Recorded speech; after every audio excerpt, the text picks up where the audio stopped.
वांद्रे इथल्या डॉक्टर बळीराम हिरे कॉलेजमध्ये 132 विद्यार्थ्यांना बोगस पदव्या देऊन फसवले।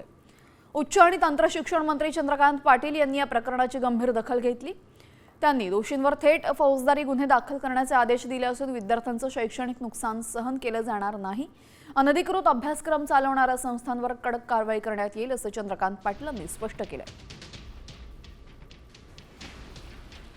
वांद्रे येथील डॉक्टर बळीराम हिरे या कॉलेजमधील जो बोगस पदवी असेल ज्या पद्धतीने देण्यात आल्या होत्या विद्यार्थ्यांना फसवण्यात आलं होतं, या प्रकरणी आता गुन्हे दाखल होणार आहेत।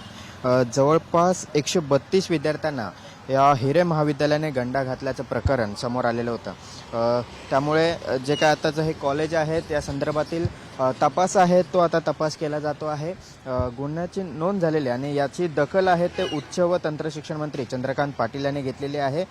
विद्यार्थ्यांच्या शैक्षणिक हिताचं संरक्षण करणं आणि हीच सर्वोच्च प्राथमिकता असून त्यांची फसवणूक आणि त्यांचं शैक्षणिक नुकसान खपून घेणार नसल्याचं चंद्रकांत पाटील यांनी म्हटलेलं आहे। आणि त्यामुळे ज्या विद्यार्थ्यांची संस्थेने फसवणूक केलेली आहे त्यांच्यावर थेट फौजदारी गुन्हे दाखल करण्याची निर्देश आहेत ते चंद्रकांत पाटील यांनी दिलेले आहेत। व्हिडिओ जर्नलिस्ट रोहित गिरीश कांबळे, साम टीव्ही न्यूज, मुंबई।